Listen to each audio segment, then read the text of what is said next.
ನಮಸ್ಕಾರ, ನನ್ನ ಹೆಸರು ಸಾಗರ್. ನನ್ನ ಹೆಸರು ಸಾಗರ್. ನಾನು BCAನ ಜಯನಗರಿಂದ ಕಂಪ್ಲೀಟ್ ಮಾಡಿದ್ದೆ. ನಾನು Evision ಜಾಯ್ನ್ ಆಗಿದ್ದು 27 ಜುಲೈ 2018. Evision ಯಾಕೆ ಜಾಯ್ನ್ ಆದೆ ಅಂದರೆ, Evision ನೆಟ್ವರ್ಕಿಂಗ್ ಕೋರ್ಸಸ್ ಜೊತೆಗೆ ಜಾಬ್ ಆಪರ್ಚುನಿಟಿ ಪ್ರೊವೈಡ್ ಮಾಡ್ತಿತ್ತು.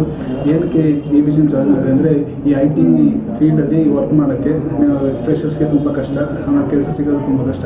ಅದರಿಂದ Evision ಜಾಯ್ನ್ ಆದರೆ ಅದು ಈಸಿ ವೇ, ಒಂಥರ ಚೆನ್ನಾಗಿರುತ್ತೆ ಅಂತ ಜಾಯ್ನ್ ಆದೆ. ನನ್ನ ಕೋರ್ಸ್ ಕಂಪ್ಲೀಟ್ ಆದಮೇಲೆ ನಾನು WIPROಲಿ ಪ್ಲೇಸ್ಮೆಂಟ್ ಆಗಿದ್ದೀನಿ. ಸೊ ನನ್ನ Evisionಗೆ ತುಂಬ ಥ್ಯಾಂಕ್ಸ್ ಅಂತ ಹೇಳ್ತೀನಿ. Thank you.